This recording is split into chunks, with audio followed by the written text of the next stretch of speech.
E aí, meus amigos do Universo Físico, tudo bem? Aqui é o Lucas do Universo Discreto e hoje eu queria falar um pouco para vocês sobre IA.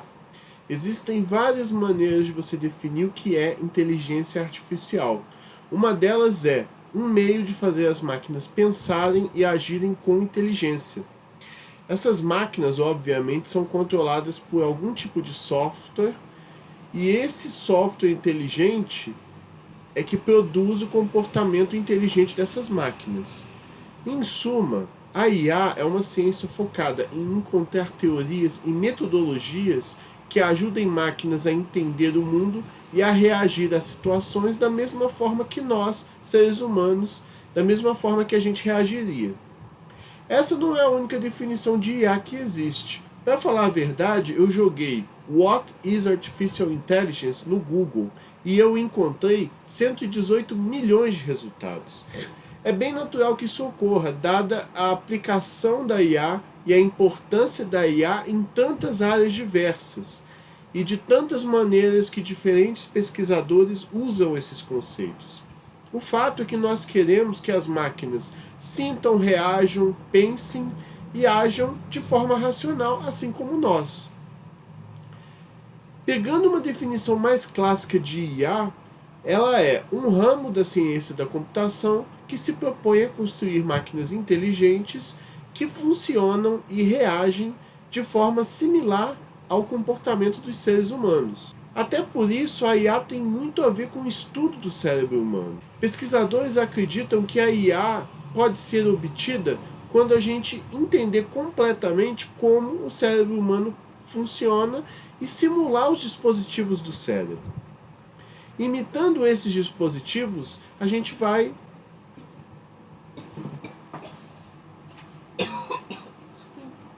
tudo bem. O que houve? O que aconteceu?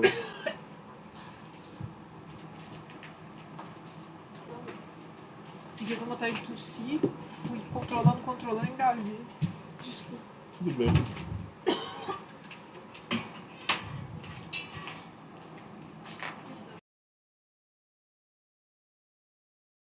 Imitando esses dispositivos que o cérebro possui, seria possível criar máquinas capazes de pensar da mesma forma que nós.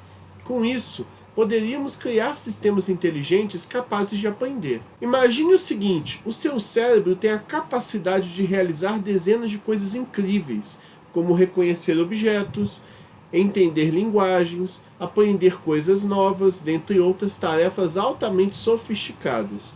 Se você consegue criar uma máquina capaz de fazer as mesmas coisas que um ser humano consegue, então ela pode ser útil em qualquer ramo, em qualquer atividade que o ser humano também atua. Com a vantagem da máquina nunca ficar cansada, é claro, e estar completamente imune a erros. Exceto, é claro, erros de programação, ou seja, quando a máquina erra, ainda é culpa do ser humano, ou pelo menos de quem programou. Por conseguir realizar ações tão robustas que seres humanos também conseguem fazer, a IA é muito usada para a automação de trabalhos de rotina, que seres humanos também conseguem fazer. A IA é muito usada para a automação de trabalho de rotina.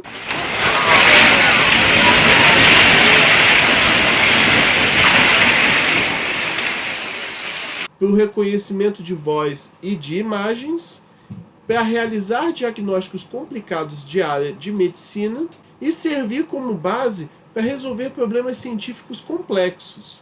Hoje é parte essencial da indústria tecnológica. Existe até uma discussão sobre a IA não dominar o mundo. Pelo menos não da maneira que a gente pensa, dominar o mundo como uma Skynet ou uma Matrix, mas ou até um Ultron. Na verdade, ela poderia dominar o mundo na forma de roubar nossos empregos, entre aspas. Existe uma longa discussão sobre isso. Se vocês quiserem, eu posso até fazer um vídeo só discutindo as minhas opiniões e os fatos sobre o roubo de empregos pela IA. Mas o fato é que a IA pode sim realizar uma série de atividades que hoje é feita por seres humanos. Aliás, mais do que isso, a IA possui a capacidade de transformar cada aspecto de nossas vidas. Assim sendo, uma das principais razões pela quais estudamos IA é automatizar tarefas que são realizadas hoje por seres humanos. Não só automatizar, mas conseguir fazer coisas até melhor do que um ser humano.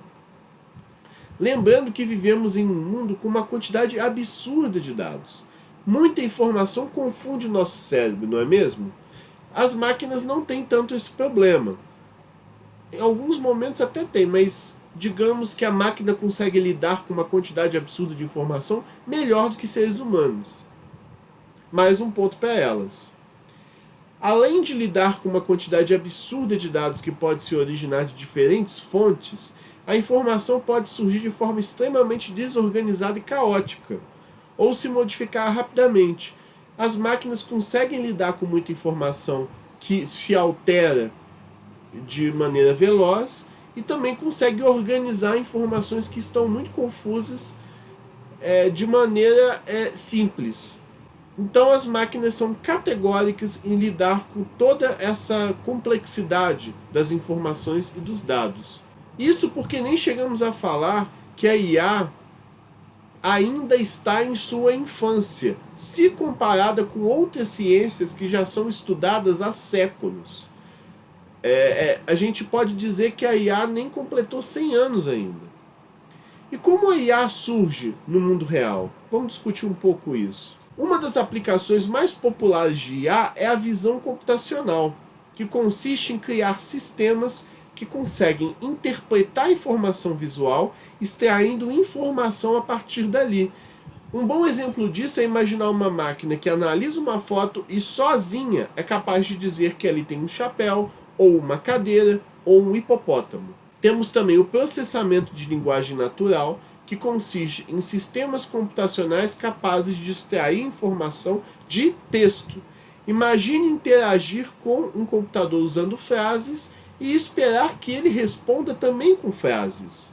Diferentes aplicações são possíveis nesse ramo, como sistemas de busca mais inteligentes e chatbots, que são chats que conseguem interagir com você. Você interage com um bot num chat, por isso o nome chatbot. Reconhecimento de voz é outro ramo, outra aplicação bastante forte em que os sistemas computacionais são capazes de ouvir e entender palavras que são faladas.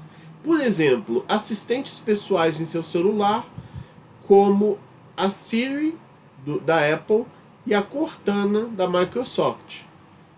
E elas costumam até ter um humor bastante peculiar.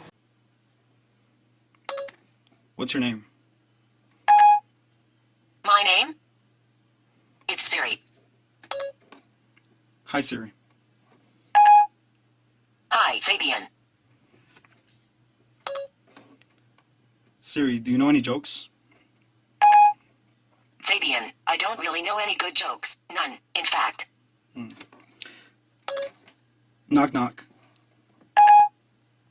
Knock, knock. Who's there? Fabian. Fabian who? Fabian, I don't do knock, knock jokes. Se você falar com a Siri e chamar ela de Cortana, ela fica brava com você. E eu não estou brincando, isso é verdade. Sistemas que oferecem suporte à decisão também são excelentes aplicações de IA. Esses sistemas são alimentados por informações que ajudam na tomada de decisão de um problema sério do mundo real.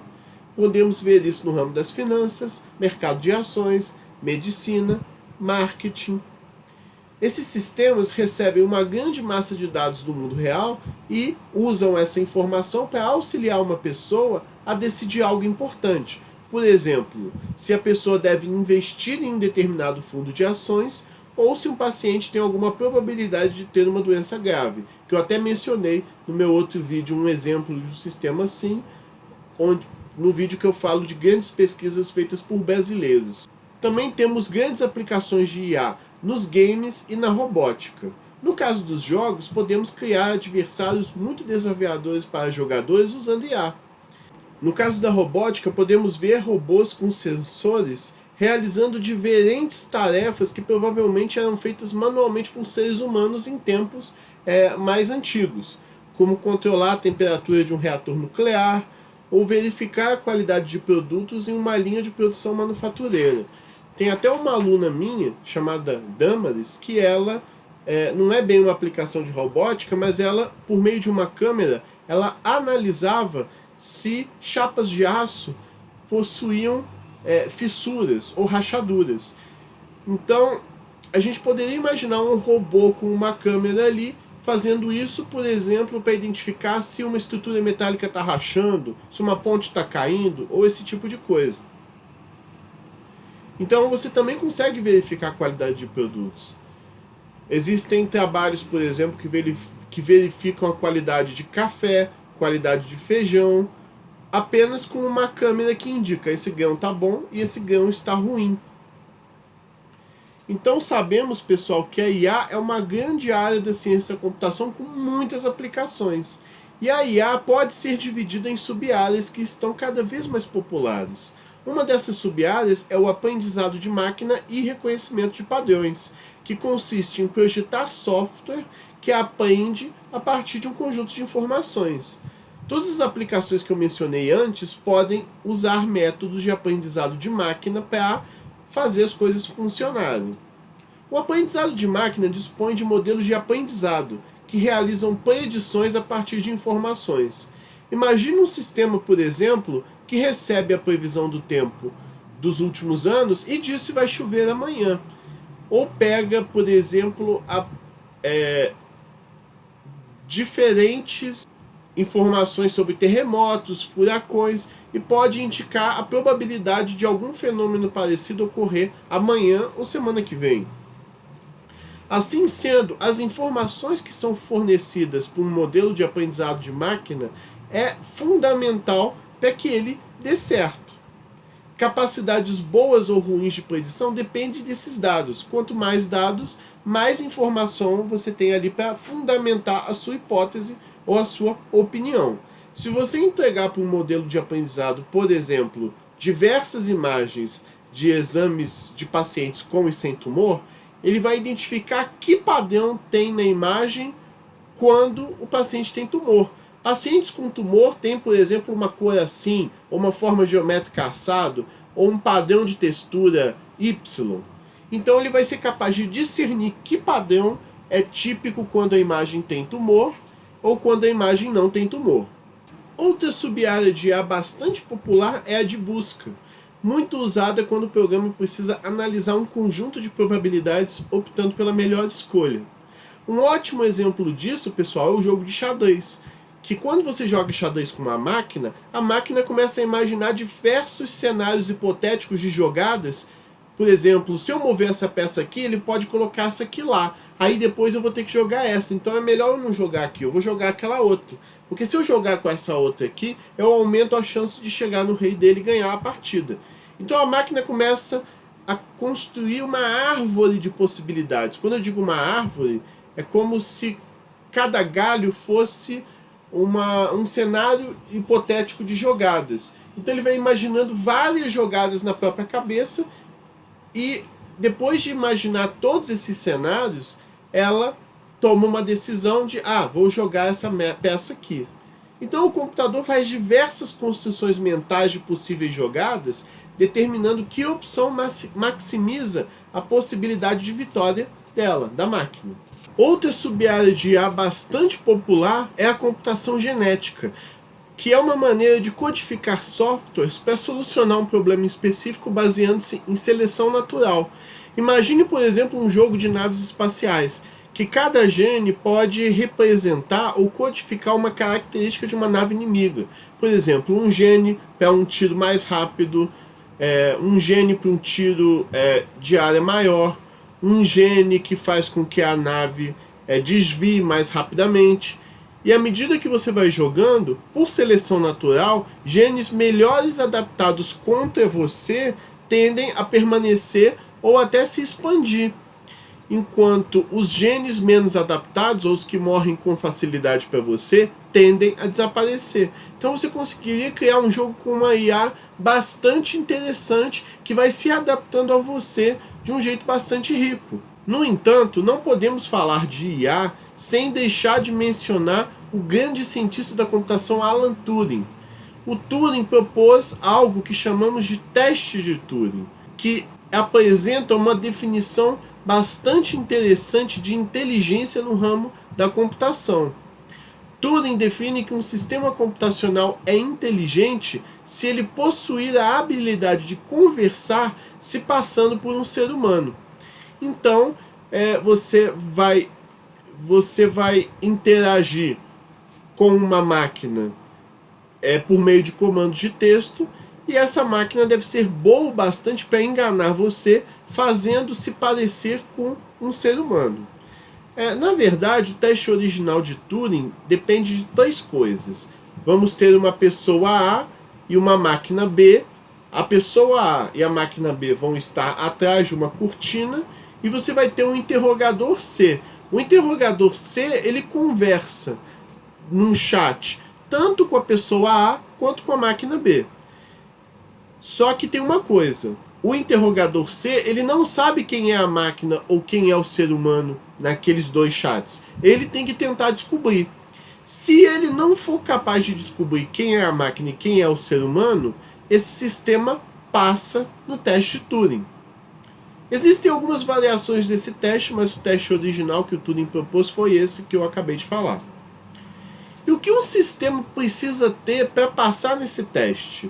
No mínimo, a máquina vai precisar de um processamento de linguagem natural bastante rico para extrair conteúdo do que está sendo perguntado e assim entender o que a pessoa está dizendo para dar uma resposta. Ela vai precisar de alguma representação de conhecimento formal para armazenar a informação do que está sendo dito e também para armazenar a informação do que está sendo falado no momento, para reagir naturalmente numa conversa. Eu posso perguntar: que horas são? Aí você fala 11h30. Aí depois você pergunta: que horas eram mesmo que eu perguntei? Aí a máquina vai responder 11h30. Então ela tem que representar a informação do que está sendo dito na conversa para realmente parecer um ser humano. E é claro, aprendizado de máquina, para a máquina ser capaz de aprender com a conversa do seu interlocutor e se adaptar ao longo do teste. Assim, ela pode realizar novas inferências, ou seja, chegar a novas conclusões, enganando o interrogador. E é basicamente isso. Eu queria dar uma visão geral do que é IA de uma forma um pouquinho diferente, por isso eu tentei fazer esse vídeo um pouco mais curto. Eu espero que você tenha gostado. Se você tiver gostado, curta, compartilha, se inscreva no canal. Quando eu atingir 1000 inscritos, eu pretendo fazer uma live especial e fazer a gameplay de Tibia, que eu prometo desde que o canal começou. Vai ser meio que uma brincadeira, tá certo? E é isso, gente. Valeu, obrigado e até a próxima.